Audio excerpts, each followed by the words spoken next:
Thank you, Dr. Dhanish. Thank you, Dr. Sunil Raj, Dr. Manoj, Dr. Pavish. നമസ്കാരം. ഇന്ന് 1613 ദിന മലയാള ദിന IFHന്റെ മലയാള ദിന സൂം സെഷൻ ആരംഭിക്കുന്നു. സെഷൻ തുടങ്ങുന്നതിന് മുന്നേ നമുക്ക് ഒരു മൗന പ്രാർത്ഥന. എല്ലാവർക്കും നമസ്കാരം. ഇന്ന് 1613 ദിന സൂം സെഷനാണ്. IFHന്റെ നിരന്തരം നടക്കുന്ന ഈ സൂം സെഷൻ നമുക്ക് ഉണ്ടാക്കുന്ന ഒരു അഭിവൃദ്ധി, ഒരു പുരോഗതി, മാനസികമായ ഔന്നത്യം പറഞ്ഞറിയിക്കാൻ പറ്റാത്ത തരത്തിൽ മേന്മയേറിയതാണ്. ഇന്ന് സാധാരണയായി ചെയ്യുന്ന രീതിയിൽ നിന്ന് ഒരു ചെറിയ മാറ്റത്തോടെയാണ് ഈ സെഷൻ മുന്നോട്ട് പോകാൻ പോകുന്നത്. ഇന്നത്തെ സെഷൻ മോഡറേറ്റ് ചെയ്യുന്നതും ക്യൂറേറ്റ് ചെയ്യുന്നതും ഞാനാണ്. ഞാൻ ഡോക്ടർ ബിന്ദുരാജ്. ഇപ്പോൾ ഡോക്ടർ ധനേഷ് ഇൻട്രൊഡ്യൂസ് ചെയ്തു. അപ്പോൾ ഇന്നത്തെ ഒരു സെഷൻ എന്ന് പറയുന്നത് നമുക്ക് ഇന്ന് വലിയ ഒരു പരന്ന വായന ഹോമിയോപ്പതിയിൽ ഉടനീളം നമുക്ക് ആവശ്യമാണ്. ഹോമിയോപ്പതിക്ക് അതിന് വേണ്ട വാസ്റ്റായിട്ട് ലിറ്ററേച്ചറും നമുക്കുണ്ട്. അപ്പോൾ ആ വായനയും പഠനവും ഹോമിയോപ്പതിയിൽ ഉടനീളം നമുക്ക് നടക്കുന്നുണ്ട്, സംഭവിക്കുന്നുണ്ട്. ഇത് വളരെ വലിയ സന്തോഷമുള്ളൊരു കാര്യമാണ്. കാരണം ഓരോ ദിവസവും ഇപ്പോൾ നമുക്ക് തന്നെ അറിയാം, റീസെൻ്റ് ആയിട്ട് പല തരത്തിലുള്ള കള്ളങ്ങൾ ഇൻഡസ്ട്രി പ്രചരിപ്പിക്കുന്നുണ്ട്. ഇൻഡസ്ട്രി പ്രചരിപ്പിക്കുന്നതിന് കാരണം ഹോമിയോപ്പതിയുടെ വലിയ തരത്തിലുള്ള പ്രചാരമാണ് ആ ഇൻഡസ്ട്രിയെ കൊണ്ട് ഇത് പറയിക്കാനായിട്ട് നോക്കുന്നത്. ഇപ്പൊ ലീസ്റ്റ് മിനിമം ഡോസിൽ അധിഷ്ഠിതമായ ഹോമിയോപ്പതി മെഡിസിൻസ് എന്ന് പറയുന്നത് ശരിക്കും ഒരു ഫിലോസഫിക്കൽ ലീനിയേജ് ഉള്ള മെഡിസിനാണ്. ഒരു ടോട്ടാലിറ്റി ഓഫ് സിംറ്റംസ് ഒക്കെ നോക്കിയിട്ടെടുക്കുന്ന ഈ മെഡിസിൻ മനസ്സിനും ശരീരത്തിനും ഉണ്ടാക്കുന്ന മാറ്റം എന്ന് പറയുന്നത് ഇമ്മൻസ് ആണ്. ഈ ഒരു രീതി ഹോമിയോപ്പതിക് ലിറ്ററേച്ചറിന്റെ അല്ലെങ്കിൽ മെഡിക്കൽ അഡ്വാൻസസ് എല്ലാം കൂടെ കൂട്ടിക്കലർത്തി നമ്മൾ പഠിച്ചെടുക്കുന്ന ഈ ഹോമിയോപ്പതിക് രീതിക്ക് ഒരുപാട് പുസ്തകങ്ങൾ നമ്മളെ സഹായിക്കുന്നുണ്ട്. അപ്പൊ അതിന് ഇന്ന് നമുക്ക് പുസ്തക വിചാരം എന്ന് പറയുന്ന ഈ ഒരു പരമ്പര, ഞാൻ വിചാരിക്കുന്നത് ആഴ്ചയിൽ ഞങ്ങൾ ഒരു ധാരണയിൽ എത്തിയിരിക്കുകയാണ്. മോഡറേറ്റേഴ്സ് എല്ലാം കൂടി ഇതൊരു പരമ്പര പോലെ ചെയ്യണമെന്നാണ് കരുതുന്നത്. അപ്പൊ അതിന് കുറേയേറെ പുസ്തകങ്ങളാണ് ഞാൻ പരിഗണിച്ചത് ആദ്യത്തെ ദിവസം തുടങ്ങാനായിട്ട്. അപ്പൊ നമുക്കറിയാം, ഈ ഹോമിയോപ്പതിയിൽ ഡോക്ടർ സാമുവൽ ഹനിമാൻ നമുക്ക് പകർന്നു തന്ന ഈ അറിവ്, അദ്ദേഹം ശരിക്കും 88 വർഷം അദ്ദേഹം ജീവിച്ചു. 1843 അദ്ദേഹം മരിക്കുമ്പോൾ അദ്ദേഹം നമ്മുടെ ഓർഗനോളം മെഡിസിൻ തന്നെ പലതരത്തിൽ നമുക്ക് മാറ്റി എഴുതി ഒരു എവോൾവ് ചെയ്ത് വലിയ ഒരു സിസ്റ്റമായി മാറുകയാണ് ചെയ്തത്.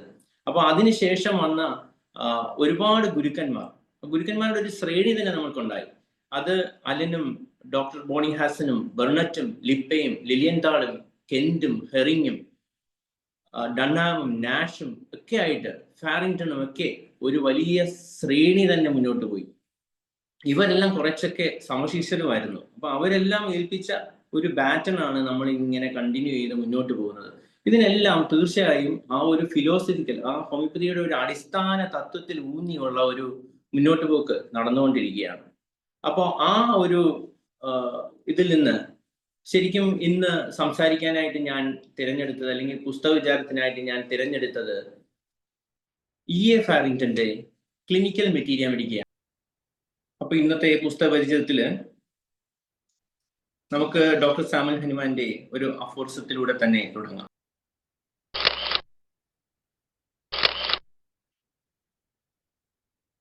The second point of business of a true physician relates to acquiring a knowledge of the instruments intended for the cure of the natural diseases, investigating the pathogenetic power of the medicines, in order, when called on to cure, to be able to select from among them one from the list of whose symptoms an artificial disease may be constructed, as similar as possible to the totality of the principal symptoms of the natural symptoms sought to be cured.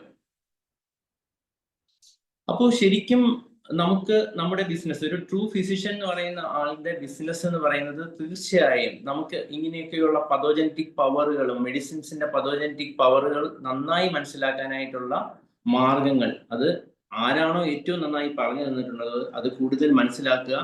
അതൊരു ശരിക്കും ഒരു മെഡിസിനെ എല്ലാ വശത്തിലൂടെയും നമ്മൾ മനസ്സിലാക്കിയിട്ട് നമ്മൾ ആ മെഡിസിന്റെ ഒരു 3 dimensional ഇഫക്റ്റിൽ നമ്മുടെ മനസ്സിൽ ഹൃദിസ്ഥമാക്കി വെക്കുമ്പോൾ നമ്മുടെ മുന്നിൽ വരുന്ന പേഷ്യന്റിൽ ആ റിഫ്ലക്ഷൻ കാണുകയും ആ ഒരു സിംറ്റം സിമിലാരിറ്റി വെച്ചിട്ട് നമുക്ക് കൃത്യമായ മെഡിസിനിൽ എത്താൻ സഹായിക്കുകയും ചെയ്യുന്ന മെറ്റീരിയ മെഡിക്കയിലെ വലിയ വലിയ മുത്തുകളെ വലിയ ബുക്സിനെ നമുക്ക് ആശ്രയിക്കേണ്ടതായിട്ടുണ്ട്. തീർച്ചയായും നിങ്ങൾക്ക് എല്ലാവർക്കും സഹായകമായിട്ടുള്ള ജെയിംസ് ടേലർ കെന്റിന്റെ ബുക്കുകളും മെറ്റീരിയ മെഡിക്കയെ പറ്റിയുള്ള ബുക്കുകളും പിന്നെ അതുപോലെ നാഷിന്റെ ബുക്സും ഒക്കെ നമുക്ക് എപ്പോഴും അങ്ങനെയുള്ള കാര്യങ്ങൾ തരുന്നതായിരുന്നു. അതുപോലെ തന്നെ ഏറ്റവും പ്രയോജനമുള്ള ഒരു പുസ്തകമായിട്ട് എനിക്ക് തോന്നിയിട്ടുള്ളത് E.A. ഫാറിങ്ടന്റെ ക്ലിനിക്കൽ മെറ്റീരിയ മെഡിക്കയാണ്.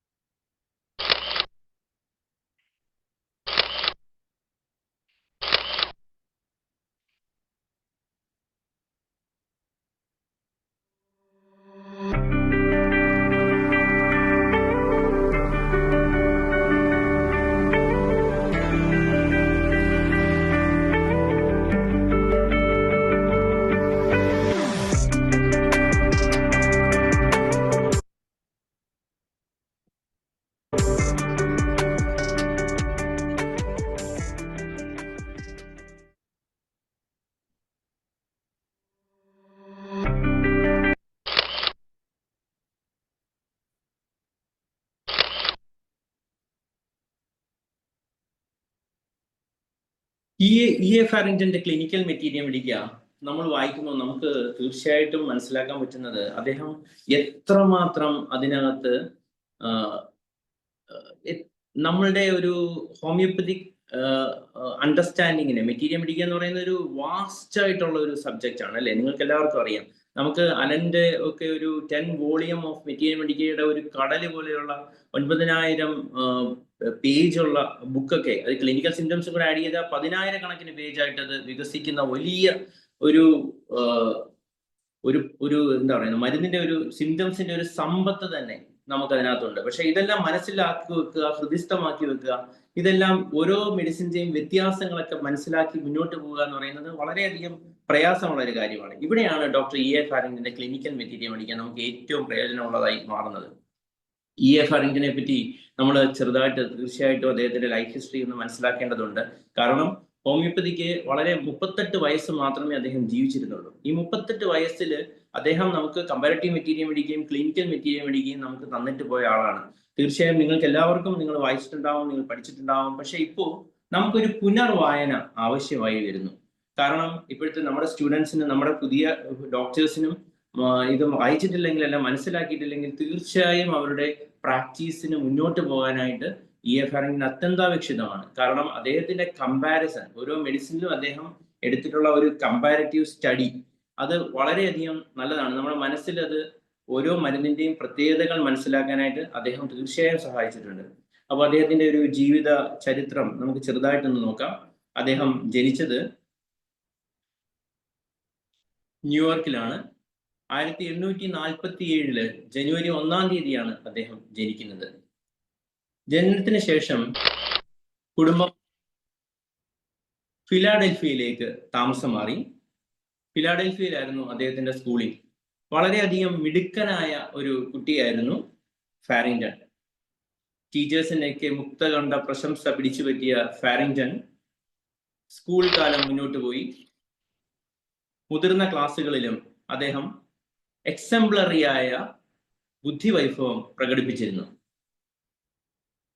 അദ്ദേഹത്തിന്റെ ഗ്രാജുവേഷനൊക്കെ വളരെ ബ്രില്യൻസിലാണ് കടന്നുപോയത്. വളരെ നന്നായിട്ട് എല്ലാം അക്വയർ ചെയ്തത്. അങ്ങനെ ഹോമിയോപ്പതിക് മെഡിക്കൽ കോളേജ് പെൻസിൽവാനിയയിൽ 1866 അദ്ദേഹം ജോയിൻ ചെയ്യുന്നത്. 1866 H.A. ഫാറിങ്ടൺ MD അദ്ദേഹത്തിന്റെ ബ്രദർ ആയിരുന്നു. അദ്ദേഹത്തിന്റെ ബ്രദറിന്റെ നിർദ്ദേശപ്രകാരമാണ് അദ്ദേഹം പെൻസിൽവാനിയയിലെ ഹോമിയോപ്പതിക് മെഡിക്കൽ കോളേജിൽ ജോയിൻ ചെയ്യുന്നത്. ആ കോളേജിലും അദ്ദേഹത്തിന്റെ ബുദ്ധിവൈഭവം ആൾക്കാരെ എല്ലാം ആകർഷിച്ചു. പ്രത്യേകിച്ചും ടീച്ചേഴ്സിനെയും സുഹൃത്തുക്കളെയും എല്ലാം വളരെയധികം അത്ഭുതപ്പെടുത്തിയ സ്റ്റുഡന്റ് ആയിരുന്നു ഡോക്ടർ E.A. ഫാറിങ്ടൺ. അദ്ദേഹം മെട്രിക്കുലേറ്റ് ചെയ്തു ഹോമിയോപ്പതിക് മെഡിക്കൽ കോളേജ് പെൻസിൽവാനിയയിൽ നിന്ന്. പെൻസിൽവാനിയയിലെ മെട്രിക്കുലേഷന് ശേഷം അടുത്ത വർഷം 1866 ഫിലാഡൽഫിയയിൽ ഹനിമാനിയൻ മെഡിക്കൽ കോളേജ് സ്റ്റാർട്ട് ചെയ്തു. അപ്പൊ അദ്ദേഹം കൺഫ്യൂഷനിലായി. ഇത് തുടർന്നുള്ള പഠനം പെൻസിൽവാനിയയിലെ ഹോമിയോപ്പതിക് കോളേജിൽ തന്നെ, മെഡിക്കൽ കോളേജിൽ തന്നെ വേണോ അതോ ഹനിമാനിയൻ മെഡിക്കൽ കോളേജിലേക്ക് വേണോ എന്ന് അദ്ദേഹം കുറച്ചൊന്ന് ശങ്കിച്ചെങ്കിലും ഫിലാഡൽഫിയയിലെ കോളേജിന്റെ ഒരുപാട് സാധ്യതകൾ മനസ്സിലാക്കിയിട്ട് അദ്ദേഹം 1867 ഹനിമാനിയൻ മെഡിക്കൽ കോളേജ് ഓഫ് ഫിലാഡൽഫിയയിൽ ജോയിൻ ചെയ്തു. അവിടുത്തെ പഠനവും വളരെയധികം മുന്നിട്ട് നിൽക്കുന്നതായിരുന്നു. അദ്ദേഹത്തിന്റെ പഠനകാലവും പഠിത്തവും ഒക്കെ ഏറ്റവും ടോപ്പായിട്ടാണ് അദ്ദേഹം അവിടുന്ന് പഠിച്ചിറങ്ങിയത്. എന്നിട്ട് വളരെ ഹ്രസ്വമായ ഒരു സമയം അദ്ദേഹത്തിന്റെ കുടുംബ വീട്ടിൽ തന്നെ പ്രാക്ടീസ് ചെയ്തു. പക്ഷേ ഉടൻ തന്നെ ഹനിമാനിയൻ മെഡിക്കൽ കോളേജിൽ ലെക്ചറായിട്ട് അദ്ദേഹം ജോയിൻ ചെയ്തു. ഗ്രാജുവേഷന് ശേഷം അദ്ദേഹം ജോയിൻ ചെയ്തത് ആദ്യം ഫോറൻസിക് മെഡിസിനിലായിരുന്നു. ഫോറൻസിക് മെഡിസിനിൽ അദ്ദേഹം 1870 ലെക്ചറായി ജോയിൻ ചെയ്തു. 2 വർഷത്തെ ഫോറൻസിക് മെഡിസിനിലെ ലെക്ചർഷിപ്പിന് ശേഷം 1872 പതോളജിയിൽ അദ്ദേഹം ലെക്ചറായി ചേർന്നു. അപ്പൊ ഈ ഓരോ ഫീൽഡിലും അദ്ദേഹത്തിന് അഗാധമായ പാണ്ഡിത്യവും അഗാധമായ അറിവും ഉണ്ടാക്കാനായിട്ട് അദ്ദേഹത്തിനായി. 1874 പ്രൊഫസർ ഓഫ് മെറ്റീരിയബിലിറ്റിയായിട്ട് അദ്ദേഹം അതേ കോളേജിൽ തന്നെ ഡോക്ടർ ഗൺസി ഇരുന്ന പോസ്റ്റ് ആയിരുന്നു. അദ്ദേഹം അത് ഡോക്ടർ ഗൺസി റിസൈൻ ചെയ്തപ്പോൾ അവിടുത്തെ മെറ്റീരിയബിലിറ്റി പ്രൊഫസറായിട്ട് ഡോക്ടർ E.A. ഫാരിങ്ടൺ നിയമിതനായി. അതേ സമയത്ത് തന്നെ ഡോക്ടർ ഹെറിങ്ങുമായിട്ട് അദ്ദേഹത്തിന് വലിയൊരു അസോസിയേഷൻ ഉണ്ടാക്കാൻ പറ്റി. ഡോക്ടർ ഹെറിങ്ങിന്റെ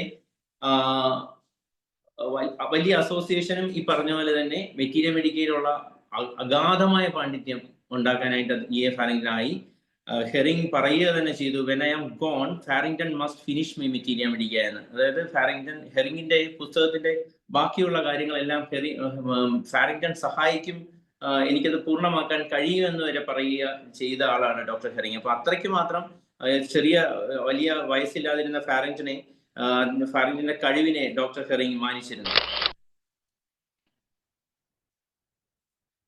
വലിയ പഠനങ്ങളും മനനങ്ങളും ഒക്കെ ആയിട്ട് അദ്ദേഹം മുന്നോട്ട് പോയി.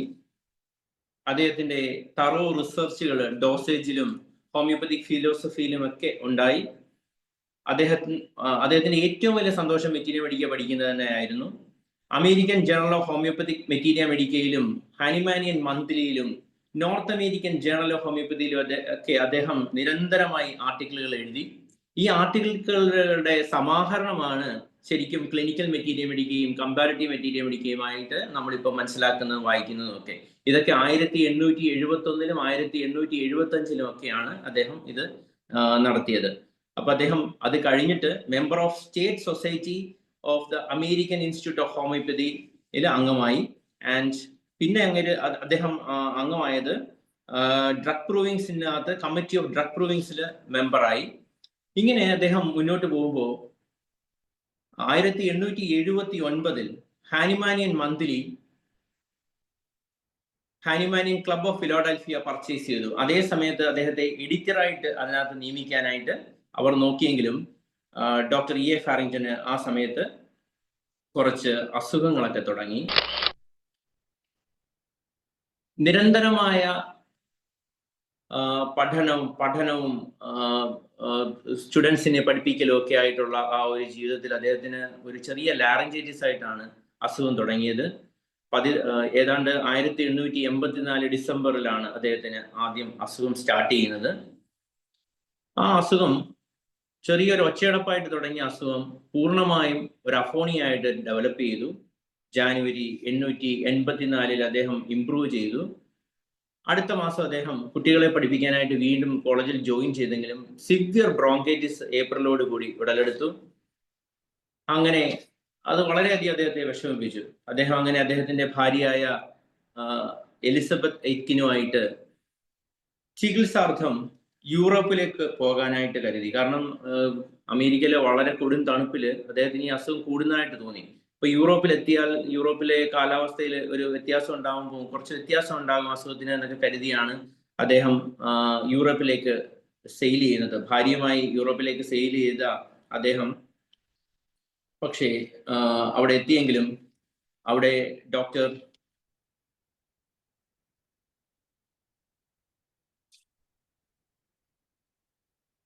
ഡോക്ടർ ഹെർമാൻ, പാരീസിലെ ഡോക്ടർ ഹെർമാനെയാണ് അദ്ദേഹം കൺസൾട്ട് ചെയ്തത്. അവിടെ ബേഡൻ വീലർ എന്ന് പറയുന്ന മനോഹരമായ ഒരു സ്ഥലമുണ്ട്. മാത്രമല്ല മൈൽഡ് ക്ലൈമറ്റ് ആയിരുന്നു അവിടെ. അപ്പൊ ആ ക്ലൈമറ്റിലേക്ക് പോയാൽ അദ്ദേഹത്തിന് അസുഖങ്ങൾ കുറയും എന്നുള്ളൊരു വിചാരത്തിൽ ഡോക്ടർ ഹെർമാനൊക്കെ സജസ്റ്റ് ചെയ്തിട്ട് അദ്ദേഹം ബേഡൻ വീലർ എന്ന് പറയുന്ന സ്ഥലത്തേക്ക് പോയെങ്കിലും അവിടെ വലിയൊരു മഴയും വല്ലാത്ത ഒരു വെറ്റ് സീസണും സെറ്റ് ചെയ്തു. അസുഖം ഒട്ടും വ്യത്യാസം ഉണ്ടായില്ല. അദ്ദേഹത്തിന് വളരെ വിഷമത്തോടെ തിരിച്ച് ജന്മനാട്ടിലേക്ക് പോരേണ്ടി വന്നു. അങ്ങനെ അസുഖം വളരെയധികം മൂർച്ഛിച്ച് അദ്ദേഹത്തിന് മനസ്സിലായി ഇനി അധികകാലം ഇല്ല, മുന്നോട്ട് പോയാൽ അത് മുന്നോട്ട് പോകാൻ പ്രയാസമാണ് എന്ന് മനസ്സിലായി. പക്ഷെ ചില സുഹൃത്തുക്കളൊക്കെ ആ സമയത്ത് ചിലപ്പോൾ അലോപ്പതി മെഡിസിൻസ് ഏതെങ്കിലും ഒന്ന് രണ്ടെണ്ണം ശ്രമിച്ച് നോക്കിയാൽ അത് വ്യത്യാസം ഉണ്ടാക്കുമെന്ന് വിചാരിച്ചിട്ട് അദ്ദേഹത്തെ ഉപദേശിച്ചു. പക്ഷെ അപ്പോൾ അദ്ദേഹം പറഞ്ഞു, ഇല്ല, എൻ്റെ വിശ്വാസം അനുസരിച്ച് മാത്രമേ ഞാൻ മുന്നോട്ട് പോകത്തുള്ളൂ, എൻ്റെ വിശ്വാസത്തിൽ നിന്ന് വ്യതിചലിച്ചിട്ടുള്ള നീക്കം എനിക്ക് ഉണ്ടാവില്ല എന്ന് പറഞ്ഞിട്ട് if I must die I want to die a Christian എന്ന് പറഞ്ഞ് 38-ാമത്തെ വയസ്സിൽ മരിച്ച ഫാരിങ്ടൺ.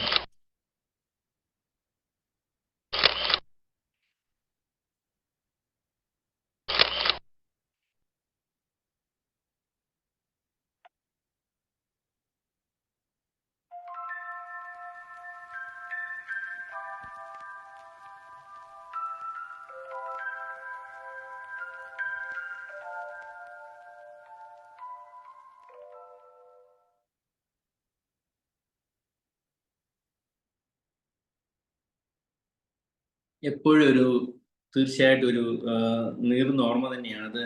ശരിക്കും അദ്ദേഹത്തിന്റെ പുസ്തകത്തിന്റെ പ്രിഫേസിൽ തന്നെ ഇതിനെപ്പറ്റി പറയുന്നുണ്ട്. കാരണം വെറും വളരെ ഹ്രസ്വമായ ഒരു സമയം ചെലവഴിച്ച് മരിച്ച അദ്ദേഹത്തിന്റെ പുസ്തകത്തിനകത്തോട്ട് പിന്നെ പോകുമ്പോൾ നമുക്ക് കാണാൻ പറ്റുന്നത് ആ പുസ്തകം തീർച്ചയായും ഓരോ നമുക്ക് ഏറ്റവും കൂടുതൽ മെറ്റീരിയൽ മെഡിക്കാൻ നമുക്ക് മനസ്സിലാക്കി തന്ന ഒരു കാര്യം എന്ന് വെച്ച് കഴിഞ്ഞാൽ മെഡിസിൻസിനെ ഒരു അടുക്കോടെ നമുക്ക് മനസ്സിൽ വെക്കാനായിട്ട് പറ്റുന്ന തരത്തിൽ ക്ലാസിഫിക്കേഷനിലൂടെ മെഡിസിനിലെ മാറ്റാനായിട്ട് അദ്ദേഹം ശ്രമിച്ചു എന്നുള്ളതാണ്.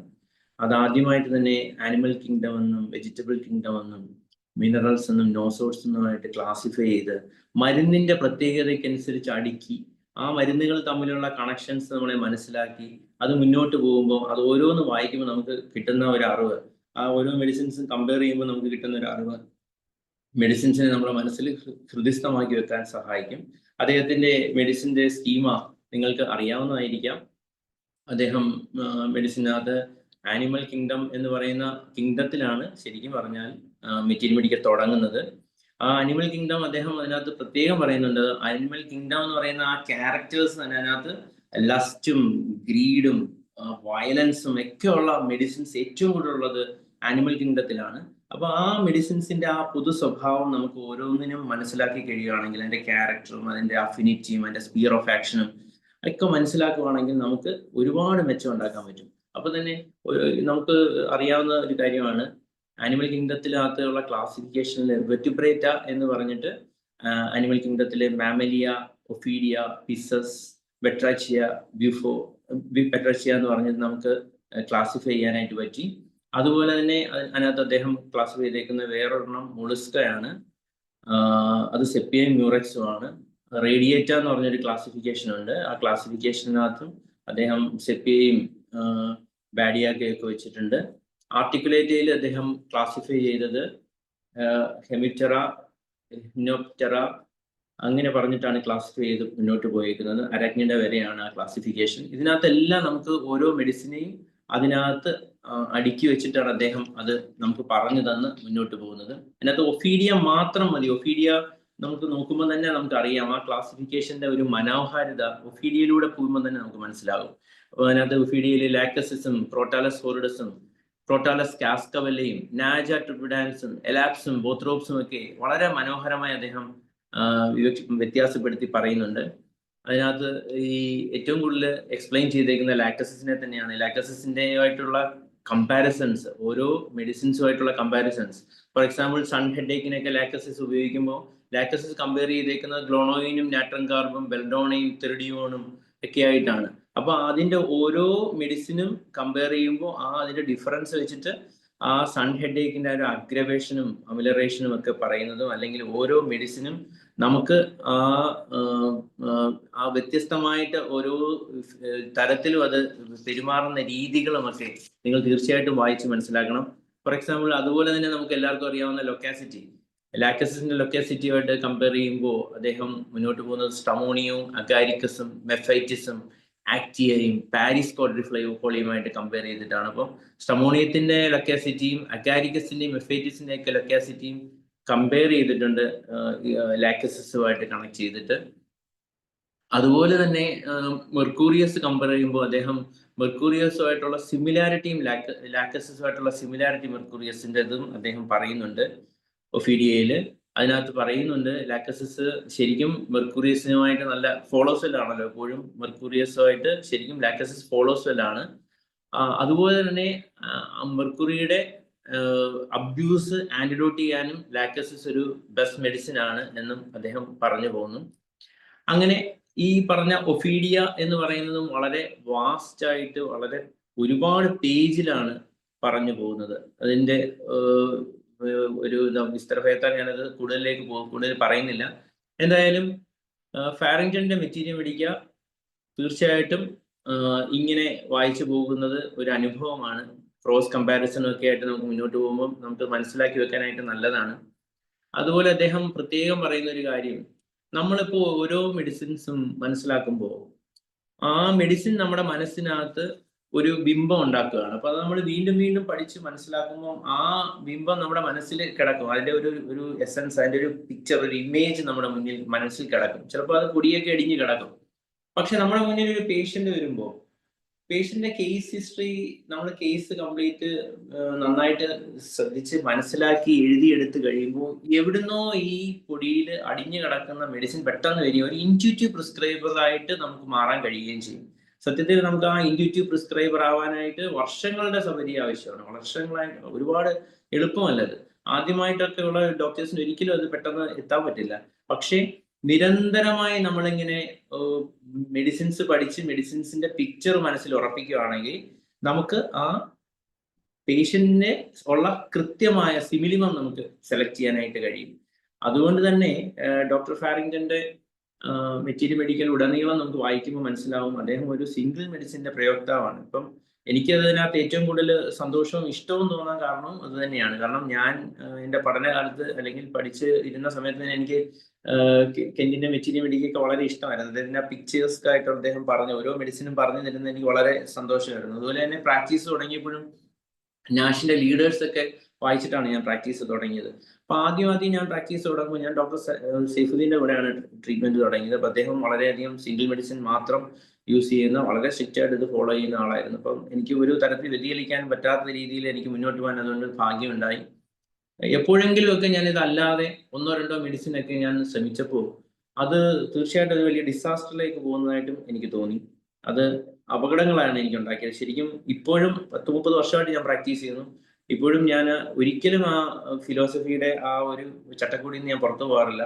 നമുക്ക് എന്തും ആഡ് ചെയ്യാം, എങ്ങനെ ആഡ് ചെയ്യാം. പക്ഷെ നമുക്ക് ഫിലോസഫിയുടെ ഓർഗനോന്റെ ഒരു കാഴ്ചപ്പാടിൽ മെറ്റീരിയൽ മെഡിക്കെ അടുക്കി മുന്നോട്ട് പോവുക അല്ലാതെ മെറ്റീരിയൽ മെഡിക്കയെ ഒരിക്കലും പ്രാക്ടീസ് മെഡിസിനായിട്ട് കെട്ടിക്കൊണ്ടു പോകുന്ന, അല്ലെങ്കിൽ പ്രാക്ടീസ് മെഡിസിൻ ഒരു ഓപ്പറേഷൻ ടൂൾ ആണ് മെറ്റീരിയൽ മെഡിക്കേണ്ടത് എന്ന് കരുതുന്നെങ്കിൽ അത് തീർച്ചയായും മൗഢ്യമാണ്.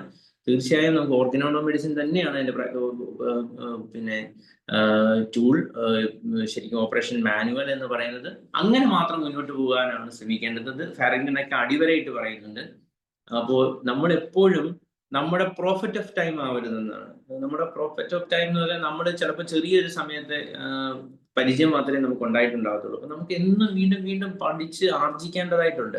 അപ്പം നെവർ ഗെറ്റ് പ്രിജുഡൈസ് എന്ന് പറയുന്നതൊക്കെ വളരെ കൃത്യമാണ്. അപ്പം ഒരു കേസ് വരുമ്പോൾ നമ്മൾ ചുമ്മാ കുറെ ലീഡിങ് ക്വസ്റ്റ്യൻ ചോദിച്ചിട്ട് ആവശ്യമില്ലാതെ ഒരു മെഡിസിൻ, നമ്മുടെ പെറ്റൊരു മെഡിസിനകത്തോട്ട് പോവുകയും അല്ലെങ്കിൽ നമ്മളൊരു റുട്ടീനിസ്റ്റ് ആയിട്ട് നമ്മൾ ആവർത്തിച്ച് എന്തെങ്കിലുമൊക്കെ മെഡിസിൻസ് പ്രിസ്ക്രൈബ് ചെയ്ത് പോവുകയും ചെയ്യുന്ന രീതി മാറുക തന്നെ വേണ്ടതാണ്. അതിനാണ് ഈ പരന്ന വായന വേണ്ടത്. അപ്പോൾ ഈ ആനിമൽ കിങ്ഡം എന്ന് പറയുന്നത് ഇപ്പോൾ ഒരു പേഷ്യന്റ് വരുമ്പോൾ ആ പേഷ്യന്റ് ഒരു ആനിമൽ കിങ്ഡത്തിൽപ്പെട്ട ആളാണോ, ഒരു പ്ലാൻ കിങ്ഡത്തിൽ, ഒരു വെജിറ്റബിൾ കിങ്ഡത്തിലുള്ള ആളാണോ, ഒരു മിനറൽ ആണോ അയാൾ, അല്ലെങ്കിൽ ഒരു നൊസോഡ് ആണോ അവിടെ വേണ്ടതെന്നൊക്കെ മനസ്സിലാക്കാനായിട്ട്, ആ ആളുടെ പിക്ചർ നമുക്ക് മനസ്സിലാക്കാനായിട്ട് തീർച്ചയായും ഇങ്ങനെയുള്ള വരച്ച് എന്താ പറയുന്നത്, ഇങ്ങനെയുള്ള ഡ്രഗ് പിക്ചേഴ്സ് പ്രസന്റ് ചെയ്തിട്ടുള്ള കമ്പാരിറ്റീവായിട്ടെല്ലാം പഠിച്ച് നമ്മളെ മനസ്സിലാക്കിക്കുന്ന പുസ്തകം ആയ ക്ലിനിക്കൽ മെറ്റീരിയൽ മെഡിക്ക ഒരുപാട് നമ്മളെ സഹായിക്കും. അപ്പോൾ അതിന് പിന്നെയും ഞാൻ മുന്നോട്ട് പോകുമ്പോൾ പിന്നെയും കാണാൻ പറ്റുന്നത് അരക്നിഡയെ ക്ലാസിഫൈ ചെയ്തേക്കുന്നു. മൈഗെയിൽ, ടാരന്റുല, അരണിയ ഡാഡിമ, അരണിയ സ്കിനീസിയ ആൻഡ് തെറിഡിയോൺ. ഇതെല്ലാം അദ്ദേഹം വളരെ വിശദമായി പറയുന്നുണ്ട്. അതുപോലെ തെറിഡിയന്റെ ഒക്കെ പ്രത്യേകതകളൊക്കെ വളരെ മനോഹരമായി അദ്ദേഹം പറഞ്ഞ് മുന്നോട്ട് പോകുന്നുണ്ട്.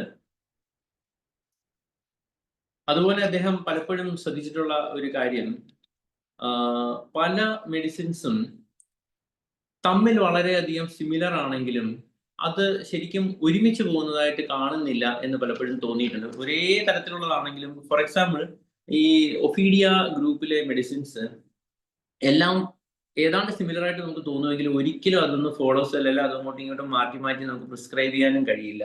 അപ്പൊ നമുക്ക് മെഡിസിൻ എടുക്കുമ്പോൾ ആ മെഡിസിൻ ഏതാണെന്ന് കൃത്യമായി അറിഞ്ഞ് അത് മാത്രം കൊടുക്കുകയാണ് വേണ്ടത്. അതെല്ലാം നമുക്ക് ചേഞ്ച് ചെയ്യാനോ മാറ്റാനോ ഷിഫ്റ്റ് ചെയ്യാനോ പറ്റില്ല. അതൊന്നും ഫോളോസ് അല്ല. അത് മിക്കവാറും അത് വെജിറ്റബിൾ കിങ്ഡത്തിലേക്ക് പോകുമ്പോഴും മെറ്റീരിയൽ മെഡിക്കൽ അദ്ദേഹം അത് കാണിച്ചു തരുന്നുണ്ട്. വെജിറ്റബിൾ കിങ്ഡത്തിൽ പോകുമ്പോഴും ഇഗ്നേഷ്യൻ അക്സോമിക്കയും ഏതാണ്ട് ശരിക്കും പറഞ്ഞാൽ ഒരേപോലത്തെ ഫാമിലിയിൽ വന്നിട്ടുള്ള ഒരേ ഓർഡറിലുള്ളതാണെങ്കിൽ പോലും അത് ഒരിക്കലും അത് ഫോളോസ് ആവത്തില്ല. മാത്രമല്ല അത് തമ്മിൽ അത് അടുത്തടുത്ത് കൊടുക്കുന്നത് ശരിയാവുകയില്ല. അതേപോലെ തന്നെ റാൻകുലേസിയ എന്ന് പറയുന്ന ഫാമിലിയിൽ നമ്മൾ പൾസാറ്റില, അക്കോണൈറ്റ്, ഹെലിബോറസ്, സ്റ്റാഫിസാഗ്രിയ ഇതാണ് നമ്മൾ റാൻകുലേസിയ കാണുന്നതെങ്കിലും അത് അവര് ഒരേപോലെ റിസംബിൾ ചെയ്യുന്നുണ്ടെങ്കിലും അതൊരിക്കലും ഒരുമിച്ച് കൊടുക്കുന്ന അടുത്തടുത്ത് കൊടുക്കുന്നതോ മാറുന്നതോ ഫോളോസ് അല്ലാത്ത ബന്ധമാണ് അവർക്കുള്ളത്. ഇഞ്ചുറി തന്നെ ഉണ്ടാവും അങ്ങനെ കൊടുക്കുന്നതുകൊണ്ട്. അപ്പൊ ഇങ്ങനെ കുറെ കാര്യങ്ങൾ നമുക്ക് ഇതിനകത്തുനിന്ന് നമുക്ക് പഠിക്കാനായിട്ട് കഴിയും. അദ്ദേഹം അതുപോലെ തന്നെ ഫാമിലികളിലെല്ലാം ഇങ്ങനെ പലതരത്തിലുള്ള ഫാമിലിയും ഓർഡറും ഒക്കെ പറഞ്ഞ് നമുക്ക് പറഞ്ഞു തരുന്നുണ്ട്. മെഡിസിൻ മുന്നോട്ട് പോകുന്നു. നോസോട്സിനും അദ്ദേഹം ഒരു സ്ഥാനം കൊടുത്തിട്ടുണ്ട്.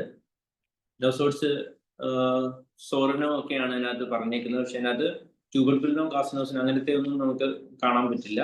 എന്നാലും അത് നന്നായിട്ട് പറഞ്ഞിട്ടുണ്ട്. പിന്നെ മിനറൽ കിങ്ഡം ആണ് വാസ്റ്റ് ആയിട്ടുള്ളത്. മിനറൽ കിങ്ഡം ആണ്.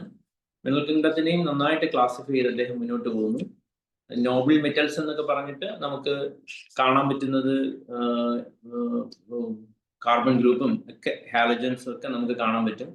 അതുപോലെ മിനറൽ കിങ്ഡംസിനകത്ത് ഈ നോബിൾ മെറ്റൽസിനെ പറ്റി പറഞ്ഞല്ലോ, ഓറം ഗ്രൂപ്പും ഒക്കെ അദ്ദേഹം പറയുന്നുണ്ട്. പിന്നെ സിൽവർ ഗ്രൂപ്പും പറയുന്നുണ്ട്.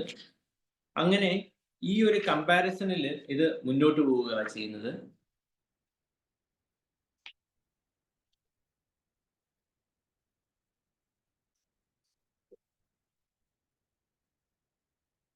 പ്ലാറ്റിനയും പലേഡിയവും അലൂമിനിയം അദ്ദേഹം കമ്പയർ ചെയ്യുന്നുണ്ട്.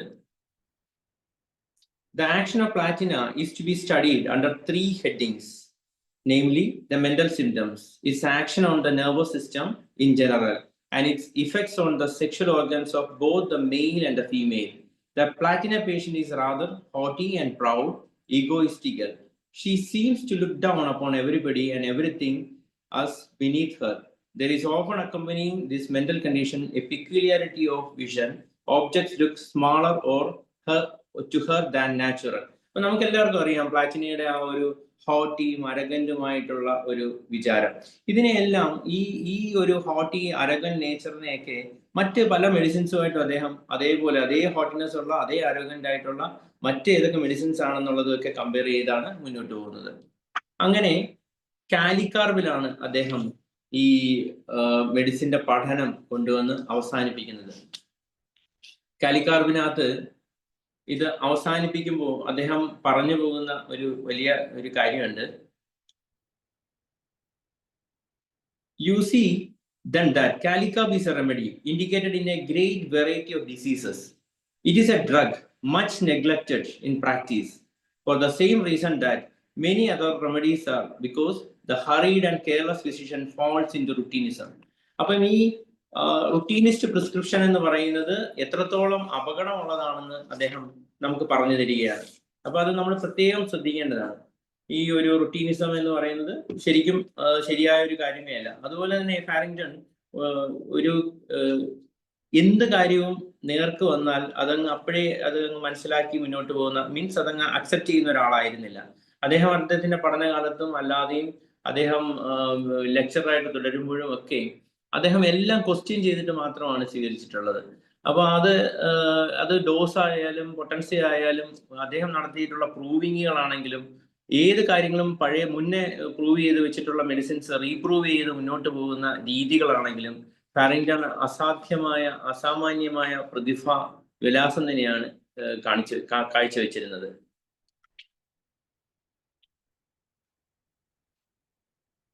അതുപോലെ തന്നെ ഞാനിത് വായിച്ച് മുന്നോട്ട് പോകുമ്പോൾ ആദ്യം തന്നെ കണ്ട ഒരു കാര്യം എന്ന് വെച്ച് കഴിഞ്ഞാൽ എപ്പിലെപ്സിയുടെ പല കാര്യങ്ങളും, എപ്പിലെപ്സി വരുമ്പോൾ ഉണ്ടാവുന്ന പല ഓറകളും. ഇപ്പൊ ഫോർ എക്സാമ്പിൾ ബ്യൂഫോർ ആണെങ്കിൽ എവിടെയാണ് എപ്പിലെപ്റ്റിക് ഓറ വരുന്നത്? സെക്ഷൽ ജെനിറ്റൽ ഓർഗൻസിനാണ്, ആ ഭാഗത്താണ് അതിന്റെ ഓറ സ്റ്റാർട്ട് ചെയ്യുന്നത്. അപ്പൊ അതുമായിട്ട് കമ്പയർ ചെയ്തിട്ട് പല മെഡിസിൻസിനെ അദ്ദേഹം പറയുന്നുണ്ട്, ഏതൊക്കെയാണ് അങ്ങനെ ഉണ്ടാവുന്ന മെഡിസിൻസ് എന്നുള്ളത്. ഇങ്ങനെ ഓരോ അസുഖങ്ങളിലും വളരെയധികം നമുക്ക് ഭയങ്കര ബുദ്ധിമുട്ടുണ്ടാകുന്ന ഒരുപാട് കാര്യങ്ങളിൽ അദ്ദേഹം നമുക്ക് വലിയ വെളിച്ചമാണ് ഈ പുസ്തകത്തിലൂടെ കാഴ്ചവെച്ചിട്ടുള്ളത്.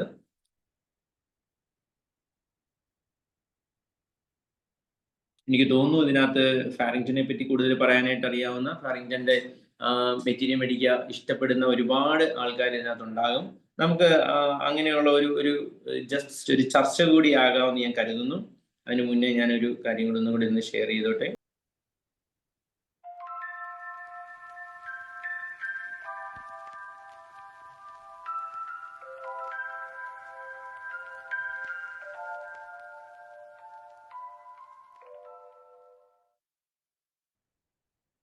അപ്പോൾ ഇനി എനിക്ക് തോന്നുന്നു ഒരു ചർച്ചയ്ക്കുള്ള സമയമായിട്ടുണ്ടെന്ന്. നമുക്ക് ഡോക്ടർ ഫാരിങ്ടന്റെ മെറ്റീരിയൽ മെഡിക്കയുടെ ഒരു വലിയ സാധ്യതകളാണ് നമ്മളിപ്പോൾ കണ്ടത്, മനസ്സിലാക്കിയത്. അപ്പോൾ തീർച്ചയായും നമുക്കൊരു ചർച്ചയിലേക്ക് പോകാം.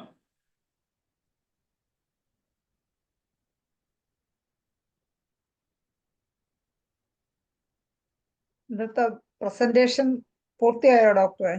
അല്ല, ചർച്ച പൂർത്തിയെന്ന് വെച്ചാൽ ഇത് പുസ്തക പരിചയമാണല്ലോ. പുസ്തകത്തെ ഞാൻ പരിചയപ്പെടുത്തിയിട്ടുണ്ട്. പുസ്തകത്തെ പറ്റി കൂടുതൽ സംസാരിക്കാനായിട്ട് എല്ലാവർക്കും വരാം. ആർക്കായാലും ഹാൻഡ് റൈസ് ചെയ്ത് കഴിഞ്ഞാൽ നമുക്ക് പുസ്തകത്തെ പറ്റി സംസാരിക്കാനായിട്ട് വെൽക്കം ചെയ്യാവുന്നതാണ്. ഫാരിങ്ടന്റെ മെറ്റീരിയൽ മേടിക്കുക ഇഷ്ടമുള്ളവരില്ലേ ഗ്രൂപ്പില്? ധനേഷ് ഡോക്ടർ ഹാൻഡ് റൈസ് ചെയ്തിട്ടുണ്ട്. തീർച്ചയായും ഡോക്ടർ ധനേഷിനോട് നമുക്ക് സംസാരിക്കാനായിട്ട് ആവശ്യപ്പെടാം. ഡോക്ടർ ഡോക്ടർ ഇന്ന് നടത്തിയ ഈ പ്രസന്റേഷൻ തികച്ചും വ്യത്യസ്തമായിരുന്നു. ഹോമിയോപ്പതിയുടെ മഹിമകളെ കുറിച്ചും അതിന്റെ സാധ്യതകളെ കുറിച്ചൊക്കെയാണ് നാം ഇതുവരെ സംസാരിച്ചതെങ്കിൽ എങ്ങനെ ഹോമിയോപ്പതി നിങ്ങൾക്കൊരു വലിയ സ്പെഷ്യലിസ്റ്റ് ആകാം, അല്ലെങ്കിൽ വലിയൊരു ഹോമിയോപ്പതി ഡോക്ടറാകാം എന്ന് ചൂണ്ടിക്കാണിക്കുന്നതിന് വേണ്ടി ഡോക്ടർ എടുത്ത ഈ എഫർട്ട് അതിമനോഹരം, അഭിനന്ദാർഹം ആണ് തീർച്ചയായിട്ടും. കാരണം ഇങ്ങനെയുള്ള പ്രസന്റേഷനുകളാണ് ശരിക്ക് ഭാവി തലമുറയെ നമുക്ക് ഹോമിയോപ്പതിയിലോട്ട് തിരിച്ചു കൊണ്ടുവരാൻ പറ്റുന്നത്. അപ്പം നമുക്ക് തന്നെയാണെങ്കിലും ഈ അറിവുകളൊക്കെ ഒന്ന് ഓർമ്മ കിട്ടുമ്പോൾ ശരിക്ക് വളരെ സന്തോഷമുള്ളൊരു കാര്യമായിട്ട് തോന്നി. കാരണം ഹോമിയോപ്പതിയിൽ ഡോക്ടർ എങ്ങനെയൊക്കെയാണ് ഒരു പ്രതിസന്ധി ഘട്ടത്തിൽ പോലും ഫാരിങ്ടൺ പിടിച്ചു നിന്നതെന്ന് ഡോക്ടർ വളരെ നല്ല രീതിയിൽ പറഞ്ഞു. അദ്ദേഹം മറ്റൊരു ചികിത്സയ്ക്കും പോകാതെ അദ്ദേഹത്തിന്റെ ഇന്നിപ്പോഴാൾക്കാർ പറയും അവൻ വട്ടാണെന്ന് പറയും നമ്മളിങ്ങനെയൊക്കെ ചെയ്താൽ. പക്ഷേ സ്വന്തമായൊരു ഐഡന്റിറ്റി ഉള്ളത് കൊണ്ട് തന്നെയും അതിലുള്ള വിശ്വാസം കൊണ്ടും അതിലുള്ള അഗാധ പാണ്ഡിത്യം കൊണ്ടുമാണ് അദ്ദേഹം പിടിച്ചു നിന്നതും. അദ്ദേഹത്തിന്റെ ആ ചികിത്സയ്ക്ക് വേണ്ടി ഈ നമ്മൾ പറയുന്ന പോലെ there are certain obstacles in the way of cure എന്ന് ആ ഒരു ഫിലോസഫി തന്നെ മനസ്സിലാക്കി അദ്ദേഹം വേറൊരു സ്ഥലത്ത് പോയി താമസിച്ച് നോക്കി.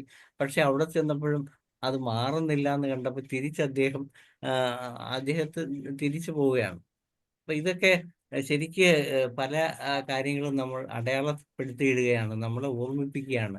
നിങ്ങൾ എന്താണ് ചെയ്യേണ്ടത്, ഏത് വഴിയിലൂടെയാണ് നിങ്ങൾ സഞ്ചരിക്കേണ്ടത്, എപ്പോഴും നിങ്ങൾ പിൻവാങ്ങണം, എപ്പോൾ നിങ്ങൾ മുന്നോട്ട് വരണം, ഇതെല്ലാം അദ്ദേഹം കാണിച്ചു. അദ്ദേഹത്തിന്റെ അറിവ് ഓരോ മേഖലയിലും വ്യത്യസ്തമായിരുന്നു.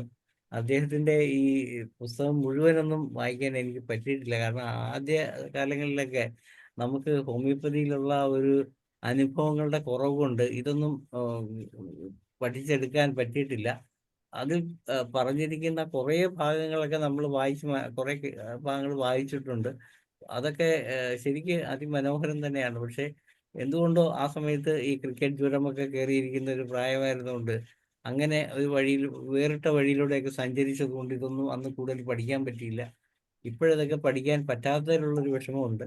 തീർച്ചയായും ഇങ്ങനെയുള്ള പ്രസന്റേഷനുകൾ നമ്മളെ ഓരോരുത്തരെയും മിടുമിടുക്കന്മാരായ അല്ലെ കൂടുതൽ ആത്മവിശ്വാസമുള്ള ഹോമിയോപ്പതി ഡോക്ടർമാരായിട്ട് വളർത്തുന്നതിന് ഉതകും എന്ന് പറഞ്ഞുകൊണ്ട് ഡോക്ടറെ ഒരിക്കൽ കൂടി അഭിനന്ദിക്കുകയാണ്. നന്ദി ഡോക്ടറെ, വളരെ സന്തോഷം. അടുത്തത് ഡോക്ടർ ലതാ മനോഹരനാണ്. ഡോക്ടർ പ്ലീസ് അൺമ്യൂട്ട് ചെയ്യാം. നമസ്കാരം ഡോക്ടറെ. നമസ്കാരം. നമസ്കാരം. വളരെ സന്തോഷം. ഒത്തിരി വർഷങ്ങൾക്ക് ശേഷം ഹാരിങ്ടന്റെ പുസ്തകത്തെ കുറിച്ച് ഒരു ചർച്ച കേട്ടപ്പം വളരെ ഹൃദയം നിറഞ്ഞ സന്തോഷമാണ് അനുഭവിച്ചത്. കാര്യം എൻ്റെ പ്രാക്ടീസിൽ ഞാൻ ആകെ ഉള്ള പുസ്തകം എന്ന് വെച്ചാൽ ബോറിക്കും ഈ ഹാരിങ്ടനും മാത്രമായിരുന്നു. അപ്പോൾ അത് നന്നായിട്ട് ആ കാലഘട്ടത്തിൽ 81 ഞാൻ പഠിച്ചിറങ്ങി വന്നത്. ആ സമയത്ത് നന്നായിട്ട് എന്നെ ഹെൽപ്പ് ചെയ്യുകയും വളരെ നന്നായിട്ട് പ്രാക്ടീസ് ചെയ്യാൻ എന്നെ കഴിവുള്ള ഒരു ഡോക്ടറാക്കി മാറ്റുകയും ചെയ്തതിന് ഹാരിങ്ടൺ പുസ്തകം എന്ന് പറഞ്ഞാൽ വളരെ വളരെ എനിക്ക് പ്രയോജനം കിട്ടിയിട്ടുണ്ട്. അപ്പം ആ ഒരു പുസ്തകത്തെ പറ്റി പിന്നെ ഇത്രയും വർഷങ്ങൾക്ക് ശേഷം ഇത് കേൾക്കുമ്പം വളരെ നന്ദിയും നമസ്കാരവും ഒക്കെ പറയുന്നു. വേറെ ഒന്നും പറയാനില്ല. നന്ദി ഡോക്ടർ, വളരെ സന്തോഷം. ഇനി അടുത്തത് ഫിറോസ് ജി ആണ്. നമസ്കാരം ഡോക്ടറെ. നമസ്കാരം. ഡോക്ടറുടെ പ്രസന്റേഷൻ ഇന്നുണ്ടെന്ന് അറിഞ്ഞ് 9:30 തന്നെ കേൾക്കാനായിട്ട് റെഡിയായിരിക്കും. Thank you. പറയാം. എന്താണ് ഡോക്ടർ, ഞാനിത് ആദ്യമായിട്ടാണ് ഇതിന്റെ പേര് കേൾക്കുന്നത്. പക്ഷെ ഞാൻ ഡോക്ടറുടെ പ്രസന്റേഷനിലൊക്കെ ഞാൻ ശ്രദ്ധിച്ചൊരു കാര്യം, ഞാൻ അതിനിടയ്ക്ക് ഗൂഗിളിൽ സെർച്ച് ചെയ്ത് നോക്കിയായിരുന്നു. ഇദ്ദേഹം പഠിച്ച ആ പെൻസിൽവാനിയ കോളേജും ഹനുമാൻ കോളേജൊക്കെ ഇപ്പോഴും നിലവിലുണ്ടോ USA-ല്? പെൻസിൽവാനിയ കോളേജ് ഇല്ല, പക്ഷേ ഫിലാഡൽഫിയയിലെ കോളേജ് നിലവിലുണ്ട്. ഇതെല്ലാം ഈ ഇലസ്ട്രേഷൻസ് എല്ലാം എൻ്റെ ഒരു ഫ്രണ്ട് എനിക്ക് വരച്ചു തന്നതാണ്. ഞാൻ ഈ കഥ അദ്ദേഹത്തിനോട് പറഞ്ഞു. അദ്ദേഹം നന്നായി വരയ്ക്കുന്ന ആളാണ്. അപ്പൊ ഞാൻ ഈ കഥ അദ്ദേഹത്തിനോട് മൊത്തം പറഞ്ഞു. ഇങ്ങനെയാണ്, എനിക്ക് ഈ ഒരു ആളോട് വലിയൊരു ഇഷ്ടമുണ്ട്, ഈ ആളെ പറ്റി എനിക്കൊരു സെഷൻ എടുക്കണം, ഈ പുസ്തകത്തെ പറ്റി എനിക്ക് സെഷൻ എടുക്കണം, പക്ഷെ എനിക്ക് അതിനകത്ത് ഫോട്ടോസ് ഒന്നും കിട്ടത്തില്ല. അപ്പൊ ഇത് പറഞ്ഞു പോയി കഴിഞ്ഞാൽ ഒരു സുഖമായിരിക്കില്ല, എനിക്കൊത് കുറച്ച് വരച്ചു തരാമെന്ന് ചോദിച്ചപ്പോൾ അദ്ദേഹം അതെല്ലാം എനിക്ക് ലിസ്റ്റ് വരച്ചു തന്നു ഫുൾ. അപ്പൊ ഈ പടങ്ങൾ മൊത്തം ഞാൻ വരപ്പിച്ചതാണ് ഈ ഒരു സെഷന് വേണ്ടി. അപ്പം ഇതെല്ലാം ഇപ്പൊ എൻ്റെ കയ്യിലുണ്ട്. അപ്പൊ ഇപ്പൊ ഞാൻ ചെയ്തു നോക്കിയത്. അപ്പൊ ഇങ്ങനെ ചെയ്ത നമുക്ക് ഡോക്ടർ സാമുൽ ഹനുമാന്റെ ഒക്കെ ഇദ്ദേഹം അത് ശരിക്കും നമുക്ക് വലിയൊരു മൂവി പോലെ ഉണ്ടാക്കാൻ വരച്ചിട്ടും ഒക്കെ കിട്ടാത്ത പടങ്ങൾ. ഡോക്ടർ ജോസ് ഐസക്സിന്റെ കയ്യിൽ നമുക്ക് കുറെ ഫോട്ടോസ് ഉണ്ട്. അതെനിക്ക് കുറെ എനിക്ക് ഷെയർ ചെയ്തിട്ടുണ്ട് സാറ്. അത് സാറിന്റെ വലിയൊരു ആഗ്രഹമായിരുന്നു, എന്നോട് പറയുകയും ചെയ്തിട്ടുണ്ട്. ഇത് നമുക്കൊരു വലിയ ഒരു മോണ്യുമെന്റ് ആയിട്ട് ഒരു വലിയൊരു കാര്യം ഉണ്ടാക്കണം, നമുക്കൊരു മൂവി ഉണ്ടാക്കണം എന്ന് പറഞ്ഞു. പക്ഷെ ഈ വിട്ടുപോയ ക്ലിപ്പിങ്ങുകൾ ചേർക്കാൻ നമുക്കൊരു മൂവി ഉണ്ടാക്കാൻ പറ്റില്ലല്ലോ. അപ്പൊ അത് നമുക്ക് ഇദ്ദേഹത്തെ കൊണ്ട് വരപ്പിക്കാമെന്ന് ഞാൻ കരുതുന്നു. അതിന്റെ ഒരു ചുവടുവയ്പ്പാണിത്. ഫിറോസ് പറയാം. പിന്നെ അതുപോലെ തന്നെ ഇപ്പൊ കരുതുന്നത് നമ്മൾ എല്ലാവരും ഓരോരോ പുസ്തകങ്ങൾ വായിക്കുന്നുണ്ടാവും. അപ്പം ഇപ്പൊ ഞാനൊരു സീരീസ് പോലെ എനിക്ക് കുറച്ച് ദിവസം ചെയ്യണം. ഞാൻ നിൽക്കുന്നിടത്ത് നെറ്റും ക്ലിയർ അല്ല എന്നുള്ളത് എനിക്ക് അറിയില്ല. കേൾക്കാമോ? പറയുന്നത് കേൾക്കാമോ? പറയുന്നത് നന്നായി കേൾക്കാം. ഞാൻ ചോദിച്ച ക്വസ്റ്റ്യൻ ആൻസർ കറക്റ്റായി ഞാൻ കേട്ടില്ല. അതായത് ഇദ്ദേഹം ഞാൻ അതിനെപ്പറ്റി കൂടുതൽ അന്വേഷിച്ചിട്ട് ഞാൻ I will get back to you. ഞാൻ അറിയിക്കാം തീർച്ചയായും. ഫിറോസ് ഹനുമാൻ കോളേജ് എന്ന് പറയുന്നത് ഇപ്പോഴും നിലവിലുണ്ടോ എന്നാണ് ഞാൻ ചോദിച്ച ക്വസ്റ്റ്യൻ. പെൻസിൽവാനിയയിലെ കോളേജ് തോന്നുന്നില്ല, പക്ഷേ ഫിലാഡൽഫിയയിലെ ആ കോളേജ് ആണോ അത് അങ്ങനെ ഉണ്ടെന്നുള്ളത് ഞാൻ അന്വേഷിക്കണം. അത് എനിക്കൊന്നും കൂടെ. അല്ല, അത് ഞാൻ അതിനകത്ത് ഞാൻ സെർച്ച് ചെയ്തപ്പോ doctor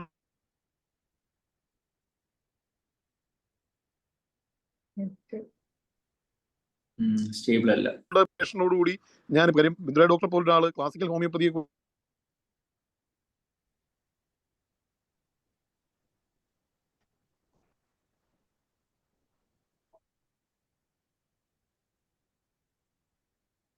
thank you so much. എനിക്ക് തോന്നുന്നു നെറ്റ് അത്ര ക്ലിയർ അല്ല. എന്തായാലും ശരിക്കും പറഞ്ഞാല് ഞങ്ങൾക്ക് ഹോമിയോപ്പത്സിന് ഓരോ ആൾക്കാരും ഓരോ പഠന വിഷയമാണ്. ഇതിനകത്ത് ശരിക്കും ഫിറോസ് ഖാൻ എന്ന് പറയുന്ന ഫിറോസ് ജിയുടെ ഒരു ക്യാരക്ടറും അദ്ദേഹത്തിന്റെ ഐഡിയാസും ഒക്കെ നമ്മൾ IFPH ഒരുപാട് കൂടുതൽ ഇഷ്ടപ്പെടുന്നുണ്ട്. കാരണം പല കാര്യങ്ങളും പലതും ഇന്നോവേറ്റീവ് ആയിട്ട് ചെയ്യാനായിട്ട് ഫിറോസ് ജി നമ്മളെ സഹായിച്ചിട്ടുണ്ട്. അദ്ദേഹത്തിന്റെ ഐഡിയാസ് തീർച്ചയായും ഇപ്പൊ തന്നെ നമ്മളിപ്പോൾ ചിന്തിക്കാത്ത കാര്യങ്ങളാണ് അദ്ദേഹം ചിന്തിക്കുന്നത്. ആ കോളേജുകൾ ഇപ്പോഴും നിലവിലുണ്ടോ എന്നൊക്കെയാണ് അദ്ദേഹത്തിന് അറിയേണ്ടത്. തീർച്ചയായിട്ടും നമുക്ക് അന്വേഷിച്ചിട്ട് അദ്ദേഹത്തിനെ അറിയിക്കേണ്ടതായിട്ടുണ്ട്. അടുത്തത് നമുക്ക് ഡോക്ടർ ഷൈലയിലേക്ക് പോകാം. Doctor Shaila please. നമസ്കാരം ബിന്ദുരാജ് ഡോക്ടറെ. അപ്പൊ ഇന്ന് ഡോക്ടറുടെ ആ ക്ലാസിന്റെ ബ്രോഷർ വന്നപ്പോ കാരിക്കേച്ചറൊക്കെ വെച്ച് ബ്രോഷർ കണ്ടപ്പോ എന്താണ് ഇനി ഡോക്ടർ ചെയ്യാൻ പോണെന്നുള്ള ഒരു ജിജ്ഞാസ ഉണ്ടായിരുന്നു. പുസ്തക പരിചയം എന്ന് പറഞ്ഞെങ്കിലും എങ്ങനെയാണ് ചെയ്യുന്നത്, അതിന്റെ ആ ഒരു ബ്രോഷറൊക്കെ വളരെ നന്നായിട്ടുണ്ട്. എല്ലാവർക്കും ഒരു ആങ്സൈറ്റി ഉണ്ടാക്കുന്ന എന്താണ് ജിജ്ഞാസ, എന്താണ് അത് കാണണം എന്ന് തോന്നലുണ്ടാക്കുന്ന തരത്തിലുള്ള ആയിരുന്നു അത്. അപ്പൊ എന്തായാലും ഞാനും അങ്ങനെയാണ് പങ്കെടുക്കാമെന്ന് വിചാരിച്ചത്. പാരിങ്ടന്റെ പുസ്തകം വായിച്ചിട്ടുണ്ട്, എങ്കിൽ പോലും അതിനെക്കുറിച്ച് ഒരുപാട് കമന്റുകൾ പറയത്തക്കവണ്ണം ഇപ്പൊ ഇത് പ്രതീക്ഷിച്ചില്ല. അല്ലെങ്കിൽ ഒന്നുകൂടെയൊക്കെ നോക്കിയിട്ട് വരാമായിരുന്നു. എന്തായാലും ഡോക്ടർ ഈ പറഞ്ഞത് കൊണ്ട് തീർച്ചയായിട്ടും ഇതൊക്കെ നന്നായി പഠിക്കണം, അല്ലെങ്കിൽ ഇനിയും ഇതിലൂടെയൊക്കെ സഞ്ചരിക്കണമെന്നുള്ള ഒരു നല്ല ഒരു എന്താണ് ഉത്തേജനം നമുക്ക് കിട്ടിയിട്ടുണ്ട്. അപ്പൊ തീർച്ചയായിട്ടും കൂടുതൽ കൂടുതൽ ഡോക്ടറുടെ ഈ ക്ലാസ് കൊണ്ട് നമുക്കൊക്കെ പ്രയോജനം ചെയ്യും. നമ്മളൊക്കെ ഇനിയും കൂടുതൽ ഇതിലൂടെയൊക്കെ പോകും എന്ന് ആണ് എനിക്ക് ഇത് പറയാനുള്ളത്. അതുപോലെ തന്നെ എല്ലാ ഡോക്ടർമാർക്കും ഇതായിരിക്കും, അങ്ങനെ ആയിരിക്കും. എന്തായാലും പാരിങ്ടണെ ഒന്നും നമുക്ക് ഇനിയും താത്തു വെച്ചുകൂടാ. ഇനിയും നമ്മൾ അതിലൂടെയൊക്കെ ഒരുപാട് സഞ്ചരിക്കണം എന്നുള്ള ആ ഒരു മാനസിക അവസ്ഥ ഉണ്ടായിട്ടുണ്ട്. തീർച്ചയായിട്ടും അതിന് വളരെ നന്ദി. Thank you doctor. ഇതിനകത്ത് ഈ ഫാരിങ്ടന്റെ ക്ലാസിഫിക്കേഷൻ എന്ന് പറയുന്നത് അദ്ദേഹമാണ് ക്ലാസിഫൈ ചെയ്ത് നമ്മളെ ആദ്യം പഠിപ്പിക്കുന്നത്. അത് കഴിഞ്ഞിട്ട് തീർച്ചയായും നമുക്ക് ഒരിക്കലും മറക്കാൻ പറ്റുന്നതല്ല ഡോക്ടർ രാജൻ ശങ്കറിന്റെ ഒക്കെ ദ ഇൻസൈറ്റ് ഇൻറ്റു പ്ലാന്റ്സ് എന്ന് പറഞ്ഞിട്ട് 2-3 വോളിയം ടെക്സ്റ്റ് ഉണ്ട്, അതിൻ്റെ കയ്യിലുണ്ട്. അങ്ങനെ ഒരു അദ്ദേഹം വളരെ വാസ്റ്റ് ആയിട്ട് അത് വീണ്ടും ക്ലാസിഫൈ ചെയ്ത് അത് റീപ്രൂവ് ചെയ്യുകയും അതിനെ പറ്റിയുള്ളത് പലതും പഠിക്കുകയൊക്കെ ചെയ്തിട്ടുണ്ട്. അതുപോലെ തന്നെ യാൻ ഷോൾട്ടൺ ശരിക്കും എലമെന്റ്സ് എന്നൊക്കെ പറഞ്ഞിട്ടുള്ള പുസ്തകങ്ങൾ എഴുതിയിട്ടുണ്ട്. അപ്പൊ ഇന്ന് ഞാൻ ഷോൾട്ടൺ ആണോ ഫാരിങ്ടൺ ആണോ ആദ്യം സംസാരിക്കുന്നതെന്നൊരു ചെറിയ സംശയം ഉണ്ടായിരുന്നു. ഞാൻ അതുകൊണ്ട് തന്നെ ഡോക്ടർ മനോജിനോട് ഷോൾട്ടൺ പ്ലാൻ ചെയ്യാമെന്ന് പറഞ്ഞു. ഞാൻ അതൊന്നും പ്രിപ്പയർ ചെയ്ത് ഞാൻ വെച്ചിട്ടുണ്ട് കുറച്ച്. അങ്ങനെയാണ് ഈ ഫാരിങ്ടണിലേക്ക് വരുന്നത്. നമുക്ക് ഡോക്ടർ വേണുഗോപാൽ നമ്മളോടൊപ്പം സംസാരിക്കാൻ എത്തിയിട്ടുണ്ട്. Doctor please. ഹലോ, കേൾക്കാവോ? കേൾക്കാം. ഡോക്ടറെ, ഇത് വളരെ നല്ല ഒരു അവതരണമായിരുന്നു. ഇതില് നമ്മുടെ ഫാരിങ്ടന്റെ കമ്പാരിറ്റിവിറ്റിയെ കൂടെ മരിക്കായി കൂടെ പോകാത്ത ആരും തന്നെ കാണത്തില്ല. എങ്കിലും ഞാൻ ഈ കാര്യത്തിൽ ഡോക്ടർ KC സുരേഷ് ബാബു എന്ന് പറയുന്ന ഒരു ചേർത്തലയിലുള്ള ഡോക്ടറുണ്ട്. അദ്ദേഹം ഇത് പണ്ട് സിമിലിയ എന്നുള്ള മാഗസിനിൽ ഈ ഫാരിങ്ടന്റെ മെറ്റീരിയ മെഡിക്ക മലയാളത്തിൽ വിവർത്തനം ചെയ്തിട്ടുണ്ട്. അത് ബുക്കായിട്ടില്ലെന്ന് എനിക്കറിയത്തില്ല, എങ്കിലും ഒരു മാഗസിനിൽ പണ്ട് സ്ഥിരമായിട്ട് വന്നിരുന്നു. എൻ്റെ കുറേ ലക്കങ്ങൾ എനിക്ക് വായിക്കാൻ സാധിച്ചിട്ടുണ്ട്. ഒന്ന്, പിന്നെ പേഴ്സണലായിട്ട് ഞാൻ ആദ്യകാലത്ത്, ഇപ്പോൾ വർഷങ്ങൾക്ക് മുമ്പുള്ള കഥയാണ് ഞാൻ പറയുന്നത്, ഒരു 10-35 വർഷങ്ങൾക്ക് മുമ്പ് പ്രാക്ടീസ് തുടങ്ങിയ സമയത്ത് ഒരു അനുഭവം. അന്ന് ഈ മീസൽസ് ഇങ്ങനെ ഒരു വളരെ എപ്പിഡമിക് ആയിട്ട്, കോവിഡ് പോലെ തന്നെ എന്ന് പറയാം, അത് വരാത്ത കുട്ടികളൊന്നും ഇല്ലാത്തൊരു സമയമായിരുന്നു. ഒരു 95-ലൊക്കെ ഒരുപാട് കുട്ടികൾക്ക് ഇങ്ങനെ മീസൽസ് വന്നു. ഒരു ദിവസം 10-24 കേസുകളാണ് മീസൽസ് ആയിട്ട് വന്നുകൊണ്ടിരുന്നത്. നമ്മൾ പോലും ഭയക്കുന്ന രീതിയിലുള്ള അപ്പിയറൻസ് കൂടിയായിരുന്നു. അപ്പം അന്ന് ആ സമയത്ത് ഞാനിങ്ങനെ മിക്കവാറും കേസിന് പൾസാറ്റിലയുടെ ഇൻഡിക്കേഷൻ, അപ്പോൾ മിക്കവാറും കേസിന് ഞാൻ പൾസാറ്റില തന്നെയാണ് കൊടുത്തത് ആദ്യം.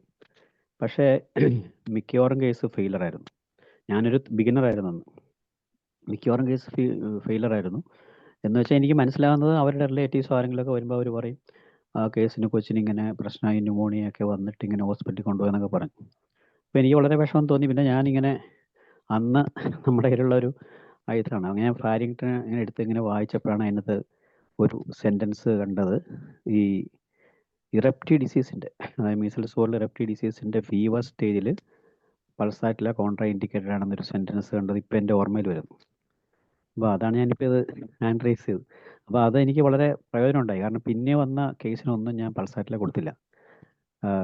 പിന്നീട് ഞാൻ വേറെ മെഡിസിൻ ഇൻഡിക്കേറ്റഡ് ആയിട്ടുള്ള യൂഫ്രേഷ്യ പോലുള്ള മെഡിസിൻ കാരണം പൾസാറിലയുടെയും യൂഫ്രേഷ്യയുടെയും ഏതാണ്ട് ഒരു കമ്പാരിസൺ ലാക്രിമേഷനും കുറേശ്ശെയൊക്കെ ഉണ്ടായിരുന്നു ഫ്ലുവൻറ്റ്. പക്ഷെ നമുക്ക് അവിടെ പറ്റിയൊരു തെറ്റായിരിക്കാം. എന്തായാലും ഞാനത് പിന്നീട് ഈ യൂഫ്രേഷ്യ കൊടുത്തുകൊണ്ട് മിക്കവാറും കേസിൽ നല്ല റിസൾട്ട് കിട്ടി. ഇപ്പം നമ്മൾ പലപ്പോഴും യൂഫ്രേഷ്യ ചിന്തിക്കും കൂടെ ഇല്ല അങ്ങനെ ആ സമയത്ത്. എങ്കിലും എനിക്ക് ഈ ബുക്ക് വായിച്ചപ്പോഴാണ് എനിക്ക് ആ അനുഭവം ഉണ്ടായത്. അത് ഞാൻ ഇവിടെ ഷെയർ ചെയ്യുകയാണ്. അങ്ങനെ നമുക്ക് പല സ്ഥലത്തും എവിടെയാണ് ചില മെഡിസിൻ കൊടുക്കേണ്ടതെന്നുള്ള ചില ഹിൻറ്റുകൾ ഈ ബുക്കിലുണ്ട്. എല്ലാം നമുക്ക് വായിച്ച് മനസ്സിലാക്കാൻ പറ്റിയിട്ടില്ലെങ്കിലും ഒരു അനുഭവം ഞാൻ ജസ്റ്റ് പറയുകയാണ്. എല്ലാവർക്കും ഉള്ള അനുഭവങ്ങൾ ഷെയർ ചെയ്യട്ടെ. Thank you. വളരെ സന്തോഷം ഡോക്ടർ. തീർച്ചയായും ഇപ്പം ഡോക്ടർ ഈ പറഞ്ഞ അത് ഞാനും ശ്രദ്ധിച്ചിട്ടില്ല. അത് എനിക്കിനി ഇത് വായിച്ചു നോക്കണം. കാരണം അത്രയ്ക്ക് വാസ്റ്റ് ആണിത്. എത്രയോ തവണ ഞാനിത് വായിച്ചിട്ട് മീൻസ് എപ്പോഴും എൻ്റെ സഹചാരിയായിട്ട് ഞാൻ കൊണ്ടു നടക്കുന്ന പുസ്തകമാണ്, നോക്കുന്നുണ്ട്. പക്ഷേ എന്നാലും ഓരോ ദിവസവും നമുക്ക് ഒരുപാട് പുതിയത് നമുക്ക് മനസ്സിലാക്കാൻ പറ്റും. ഇപ്പോൾ ഒരു കേസ് വരുമ്പോഴും നമുക്ക് ക്രോസ് റെഫർ ചെയ്യാനും ശ്രദ്ധിക്കാനും നോക്കാനും ഒക്കെ വളരെ നല്ലതാണ്. നമ്മളിപ്പോൾ റെപ്പർട്ടറൈസ് ചെയ്യുന്ന പോലെ തന്നെ നമുക്ക് തീർച്ചയായിട്ടും മെറ്റീരിയൽ നമുക്ക് കമ്പയർ ചെയ്ത് നോക്കിയിട്ട് മനസ്സിലാക്കാനും ഇത് ഒരുപാട് സഹായിക്കും. അതിപ്പം ഡോക്ടർ പറഞ്ഞപ്പോഴും അത് തീർച്ചയായിട്ടും നമുക്ക് മനസ്സിലാവുന്നുണ്ട്. വീണ്ടും സംസാരിക്കാം. ആരെങ്കിലും ഇതിനെപ്പറ്റി അഭിപ്രായം പറയാനുണ്ടോ? അതുപോലെ തന്നെ പുസ്തകപരിചയം എന്ന് പറയുന്നത് വീണ്ടും പലതരം പുസ്തകങ്ങളിലേക്ക് പോകണമെന്നാണ് ആഗ്രഹം. അതുപോലെ തന്നെ വായിക്കുമ്പോൾ ഹോമിയോപ്പത്തിക് മെഡിസിൻസ് മാത്രമല്ല, നമുക്ക് ഹോമിയോപ്പത്ത് എന്ന് പറയുന്നത് തീർച്ചയായിട്ടും ഒരു വലിയ എക്കോസിസ്റ്റത്തിൽ നിൽക്കുന്ന ഒരു കണ്ണിയാണ്. അപ്പോൾ നമുക്ക് എല്ലാം മനസ്സിലാക്കേണ്ടതായിട്ടുണ്ട്. അതിന് IFH ഒരുപാട് സഹായിക്കുന്നുണ്ട്. നമ്മുടെ ഫീൽഡിൽ നമ്മൾ ഹോമിയോപ്പത്തിക് ഡോക്ടേഴ്സ് മാത്രമല്ല, എല്ലാ വിഭാഗത്തിലുള്ള ആൾക്കാരും വന്ന് സംസാരിക്കുകയും നമ്മളെ പഠിപ്പിക്കുകയും ഒക്കെ ചെയ്യുന്നുണ്ട്. അപ്പോൾ ഇപ്പോൾ നമുക്ക് സാധാരണക്കാർക്ക് മനസ്സിലാവുന്ന നമ്മുടെ പേഷ്യൻസിനെയും കൂടെ ഒക്കെ ഉൾപ്പെടുത്താൻ പറ്റുന്ന തരത്തിലുള്ള പല പ്രോഗ്രാം മീൻസ് അങ്ങനെയുള്ള പുസ്തക വിചാരവും നമുക്ക് പുസ്തക പഠനങ്ങളും നിരൂപണങ്ങളും ഒക്കെ നമുക്ക് ആവശ്യമാണ്. അതിന് നമുക്ക് പരന്ന വായന ആവശ്യമാണ്. അതിനുള്ളൊരു ശ്രമവും കൂടി നമുക്ക് തുടരേണ്ടതുണ്ട്. അത് ഞാൻ ഡോക്ടർ മനോജുമായിട്ട് ഞാൻ സംസാരിച്ചിരുന്നു. നമുക്ക് അതിന് ശ്രമിക്കാം. കഴിഞ്ഞ ദിവസം അറിയാൻ കഴിഞ്ഞു മിസ്റ്റർ ഷാലുരാജനും ഒക്കെ പുസ്തകം വായിച്ചിട്ട് പറയണമെന്നുള്ളൊരു ആഗ്രഹം ഈ പുസ്തക വിചാരം എന്നുള്ളതിനകത്ത് പങ്കെടുക്കണമെന്നുള്ളൊരു ആഗ്രഹം പറഞ്ഞെന്ന് ഞാൻ കേട്ടു. അപ്പം ഓൾ ആർ വെൽക്കം. നമുക്ക് നോക്കാം വീണ്ടും മുന്നോട്ട് സംസാരിക്കാനായിട്ട്. ഇപ്പം നമ്മൾ നേരത്തെ ഞാൻ പറഞ്ഞു ഷോൾട്ടന്റെ കാര്യം. ഷോൾട്ടനും വളരെയധികം പീരിയോഡിക് ടേബിൾ വെച്ചിട്ട് നമ്മുടെ മെഡിസിൻസിനെ കമ്പയർ ചെയ്യുകയും അതിന്റെ ക്ലാസിഫിക്കേഷനും ഒക്കെ വളരെ വാസ്റ്റായിട്ട് നടത്തിയ ആളാണ്. ഹോമിയോപ്പതി ആൻഡ് മിനറൽസ് എന്നും ഹോമിയോപ്പതി ആൻഡ് എലമെന്റ്സ് എന്ന് പറഞ്ഞിട്ടൊക്കെയുള്ള അദ്ദേഹത്തിന്റെ പുസ്തകങ്ങൾ വളരെയധികം ഉപയോഗപ്പെടുന്നതാണ്. ശരിക്കും ഞാൻ ഓറം ഗ്രൂപ്പും ഗോൾഡ് ഗ്രൂപ്പും സിൽവർ ഗ്രൂപ്പും ഒക്കെ തമ്മിലുള്ള വ്യത്യാസങ്ങളൊക്കെ അദ്ദേഹത്തിന്റെ പുസ്തകത്തിൽ നിന്നാണ് എനിക്ക് കൂടുതൽ മനസ്സിലാക്കാൻ കഴിയുന്നത്. വളരെ ഗഹനമായ അറിവുകൾ തരുന്ന പുസ്തകങ്ങളാണ്. മുന്നോട്ട് പോകുമ്പോൾ അതും വായിക്കണം, മനസ്സിലാക്കണമെന്ന് കരുതുന്നു. ഇനി ഒരു 7 മിനിറ്റ് ആണെന്ന് തോന്നുന്നില്ലേ ഡോക്ടർ ഷൈല? 7 മിനിറ്റ് അല്ല, 7 മിനിറ്റോളം ഉണ്ട്.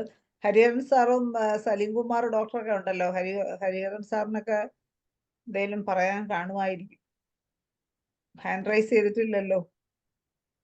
ഹരിഹരൻ സാറ് സലീം കുമാർ ഡോക്ടറൊക്കെ ഒന്ന് ഹാൻഡ് റൈസ് ചെയ്യണം. വന്നു ഹരിഹരൻ സാറ് സംസാരിച്ചോളൂ സാറ്.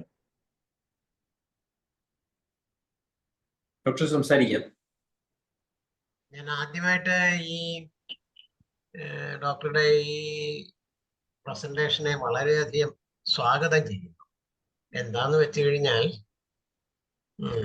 പരന്ന വായന ആവശ്യമാണ്. പക്ഷേ ഞാൻ കണ്ടിരിക്കുന്ന ഒരു രീതിയുണ്ട്. എന്താന്ന് വെച്ച് കഴിഞ്ഞാൽ ഈ ഓരോ ഡോക്ടർമാർക്കും അവരവരുടേതായിട്ടുള്ളൊരു വാസന കാണും. ഈ എങ്ങനെയാണ് ആ പ്രാക്ടീസ്, ഏത് രീതിയിലാണ് പ്രിസ്ക്രൈബ് ചെയ്യേണ്ടത് എന്ന ഒരു വാസന കാണുന്നുണ്ട്. അതായത് ചില ഡോക്ടേഴ്സ് ഈ കെൻഡ് രീതിയിൽ പ്രിസ്ക്രൈബ് ചെയ്യാൻ ഇഷ്ടപ്പെടുന്നു. ചില ആൾക്കാർ നെർവിന്റെ രീതിയിൽ നെർവിൻ റെപ്പർട്ടറി യൂസ് ചെയ്യാനായിട്ട് വളരെയധികം ഞാൻ നെർവ് റെപ്പർട്ടറി ധാരാളം യൂസ് ചെയ്യുന്നവരാണ്. പിന്നെ കെൻഡ് റെപ്പർട്ടറി ഞാൻ യൂസ് ചെയ്യും. ഞാൻ പതക്കിന്റെ റെപ്പർട്ടറി യൂസ് ചെയ്യും. പതക്കിന്റെ മെഡിക്ക ഫോട്ടോ ചെയ്യും. ബോറിക്ക് ഇടയ്ക്കിടയ്ക്ക് എടുത്ത് നോക്കും. പിന്നെ HA റോബോട്ടിന്റെ സെൻസേഷൻ അത് ഞാൻ ഫോളോ ചെയ്യാറുണ്ട്. ഇതെല്ലാം എൻ്റെ നമ്മുടെ കമ്പ്യൂട്ടറിൽ ഉള്ളത് കൊണ്ട് നമുക്ക് ഇതെല്ലാം ഒരു പേഷ്യൻ്റ് ഇരിക്കുമ്പോൾ തന്നെ ഏത് വഴി തിരിയണം, ഏത് വഴിയെ ചെന്നാലാണ് നമുക്ക് ഇതിന് റിസൾട്ട് കിട്ടുന്നത് എന്ന് കുറെ പ്രാക്ടീസ് ആയി കഴിയുമ്പോൾ, എനിക്ക് തോന്നുന്നു ബിഗിനേഴ്സിന് കിട്ടുമെന്ന് എനിക്കറിയില്ല, പക്ഷെ കുറച്ചു നാൾ ഏണസ്റ്റ് ആയിട്ട് പ്രാക്ടീസ് ചെയ്യുന്ന ഡോക്ടർമാർക്ക് പെട്ടെന്ന് തന്നെ തിരിയാൻ പറ്റും. ഈ രീതിയിൽ പോയി കഴിഞ്ഞാൽ ഇത് ചില ചില റൂബ്രിക്കുകള് ചില പേഷ്യൻസ് ഇത് പറയുമ്പോൾ നമുക്ക് ചിലപ്പോൾ തോന്നും ഇത് കോൺസ്റ്റിറ്റ്യൂഷണൽ മെത്തേഡിൽ പോകണം. അങ്ങനെയാണെങ്കിൽ നമ്മൾ അപ്പോൾ ആ കോൺസ്റ്റിറ്റ്യൂഷണൽ മെത്തേഡിൽ കൂടെ പോകും. അപ്പോ അതൊക്കെ ഓരോ ഓതേഴ്സിനെ ഇപ്പൊ പഠിച്ചിടത്തോളം എൻ്റെ അനുഭവത്തില് അങ്ങനെ ഓരോ ട്രെയ്റ്റ്സ് ഹോമിയോ ഡോക്ടർമാരിൽ നല്ല ഏണസ്റ്റ് ആയിട്ട് പ്രാക്ടീസ് ചെയ്യുന്ന ഡോക്ടർമാരിൽ കാണാറുണ്ട്. എന്നാൽ സത്യം പറയട്ടെ, ഞാൻ ഫയറിംഗ്ടന്റെ മെറ്റിനമെഡിക്ക ആദ്യകാലത്ത് ഞാൻ വായിച്ചിരുന്നു എങ്കിലും ആ വഴി ഞാൻ ചിന്തിച്ചിട്ടില്ല. ഫയറിംഗ്ടന്റെ ആ രീതി ഞാൻ ചിന്തിച്ചിരിക്കുന്നത് മുഴുവൻ കെൻഡിയൻ രീതിയിലാണ്. ഞാൻ എപ്പോഴും കെന്റിന്റെ റെപ്പർട്ടറി, കെന്റിന്റെ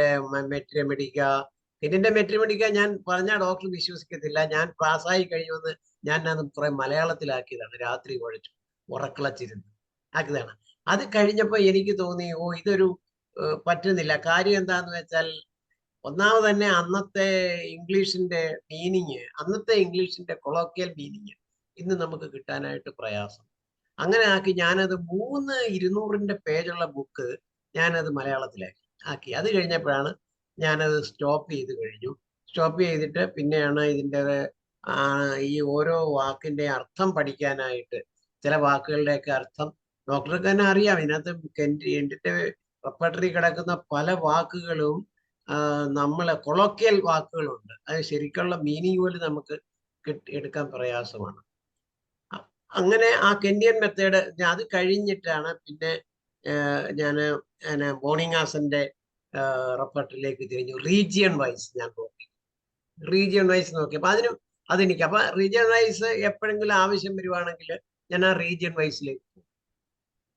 ചിലപ്പോൾ കഴിഞ്ഞ ദിവസം ഒരു ഈ വെർട്ടിഗോ ഞാൻ പഠിച്ച പണി 18 നോക്കിയിട്ടും എനിക്കത് ശരിയാക്കാൻ പറ്റിയില്ല ഒരു പേഷ്യന്റിന്റെ കാര്യം. അത് വെർട്ടിഗോ ഇതാണ്, ഈ ഇയർ ബാലൻസിങ്ങുമായിട്ട് ബന്ധപ്പെട്ടതാണ്. പക്ഷെ എനിക്കത് പ്രയോജനം കിട്ടിയത് ഈ ബോണിങ്ങാസന്റെ റെപ്പർട്ടറിയിലാണ് എനിക്കത് പ്രയോജനം കിട്ടിയത്. ഹരിഹരൻ സാറേ, എന്ന സമയക്കുറവുണ്ട്. സലികുമാർ ഞാൻ നിർത്തുകയാണ്. എന്തായാലും ഇത് നല്ല ഉദ്യമമാണ് കേട്ടോ, വളരെ ഇത് വലിയ നല്ല ഉദ്യമമാണ്. ഞാൻ ഡോക്ടറെ കൺഗ്രാജുലേറ്റ് ചെയ്യുന്നു. ഇനി എന്റെ ഇരിപ്പുണ്ട് മെറ്റിനമെഡിക്ക, ഇരിപ്പുണ്ട്. ഞാനത് നോക്കാം. എനിക്ക് ഡോക്ടർ കെഞ്ചിനെ പറ്റി പറഞ്ഞത് എനിക്ക് ഭയങ്കരമായിട്ട് ഇഷ്ടപ്പെട്ടു. കാരണം ആ സമയത്ത് ഡോക്ടർ അത്രമാത്രം പാഷനിലായിരിക്കുമല്ലോ അത് മലയാളത്തിലാക്കിയിട്ട് അത് പഠിക്കാനും ഒക്കെ നോക്കിയത്. മനസ്സിൽ ആ പിക്ചേഴ്സ് ഇങ്ങനെ വരുമല്ലോ ഓരോ.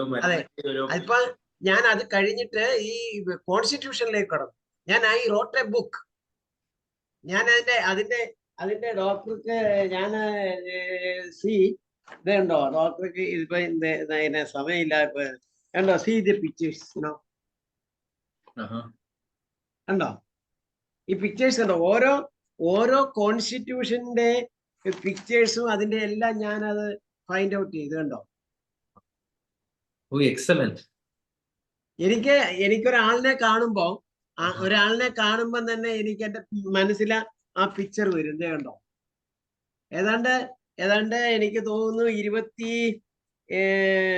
മിക്കവാറും പോളിക്രസ്റ്റ് എല്ലാം ഏതാണ്ട് 26 മെഡിസിന്റെ പിക്ചർ ഞാൻ വരപ്പിച്ചു.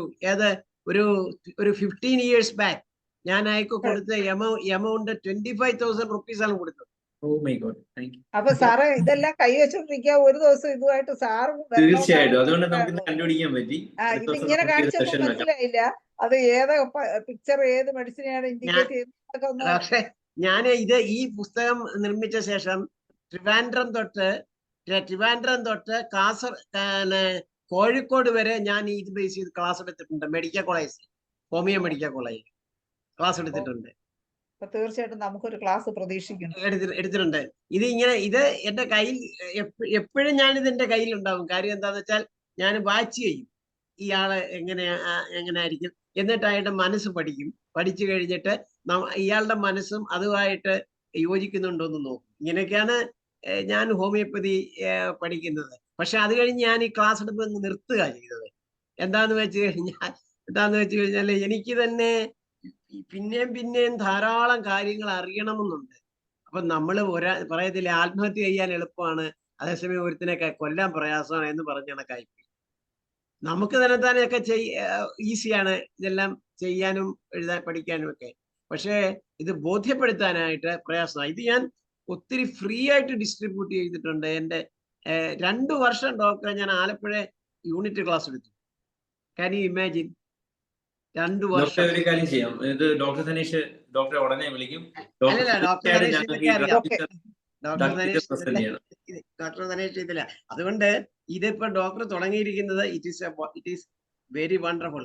പഠിക്കാതെ യാതൊരു മാർഗവും ഇല്ല, വായിക്കാതെ യാതൊരു മാർഗവും ഇല്ല. ചുളുവിലൊന്നും ഹോമിയോപ്പതി പ്രാക്ടീസ് ചെയ്യാൻ പറ്റില്ല. Thank you. Doctor Saleem Kumar. ഡോക്ടറെ, ഞാൻ വീടിന് പുറത്ത് നിൽക്കുകയാണ്, അതുകൊണ്ട് ഞാൻ അരങ്ങത്ത് വരാതെ സംസാരിക്കുകയാണ്. ഏതായാലും ഇങ്ങനൊരു അറ്റംപ്റ്റ് സ്ഥിരമായിട്ട് ഉള്ളത് നല്ലതാണ്. കാര്യം ഇപ്പോൾ എൻ്റെ പുസ്തകശാലയ്ക്ക് ഉള്ളിൽ നിന്ന് ഇനിയിപ്പോൾ ഈ അദ്ദേഹത്തിന് ഫാരിങ്ടൺ പുറത്തിറക്കണം. ഒരു 15 കൊല്ലമെങ്കിലായിട്ട് ഞാൻ ഈ സാധനങ്ങൾ തൊട്ടിട്ടില്ല. ഏതായാലും അതൊക്കെ ഒന്നുകൂടി മറിച്ച് നോക്കാൻ തോന്നിപ്പോയി എന്നുള്ളതാണ് ഡോക്ടറുടെ ക്ലാസ്സിൽ ഏറ്റവും വലിയ ഗുണം. കാരണം വെച്ചാൽ ഇതൊക്കെ തീരെ തൊട്ടില്ലെന്ന് സത്യമായിട്ട് പറയാം. ഫാരിങ്ടണൊക്കെ പഠിച്ച കാലം മുതൽ കുറച്ചാളൊക്കെ നോക്കി, പിന്നെ വല്ലപ്പോഴും നോക്കി എന്നുള്ളത്. ഏതായാലും അതിൽ ഗ്രൂപ്പ് ഇതാണ് അദ്ദേഹത്തിൻ്റെ ഏറ്റവും വലിയ പ്രധാനമായിട്ട് എനിക്ക് തോന്നിയേക്കുന്നത്. അത് നമുക്ക് ആ ഗ്രൂപ്പായിട്ട് പഠിക്കാൻ പറ്റുന്നു എന്നുള്ളത് എനിക്ക് തോന്നുന്നു ഫാരിങ്ടണായിരിക്കും അതിൻ്റെ കൊണ്ടുവന്നത്. ഏതായാലും നന്നായിട്ടുണ്ട്. ഇനിയും പിന്നെ ഇത് നേരത്തെ ഒന്ന് പ്രഖ്യാപിച്ചാൽ നമുക്ക് വേണമെങ്കിൽ അങ്ങനെയുള്ള ബുക്കുകൾ ഏതാണെന്ന് നോക്കുകയും ചെയ്യാമായിരുന്നു എനിക്ക് തോന്നുന്നു. സാറേ, ഒരു 2-3 ദിവസം ആണെങ്കിൽ അതെനിക്ക് പറയാനുള്ളത്.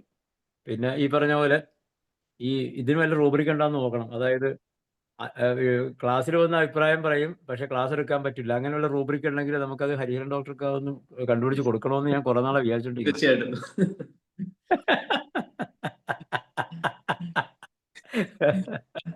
Thank you. കൺക്ലൂഡ് ചെയ്യാൻ സമയമായി. നമുക്ക് കൺക്ലൂഡ് ചെയ്യാൻ ഐശ്വര്യമായിട്ട് ഡോക്ടർ ശൈലത്തിനെ ഏൽപ്പിക്കാം. ഇന്ന് ഒരു വ്യത്യസ്ത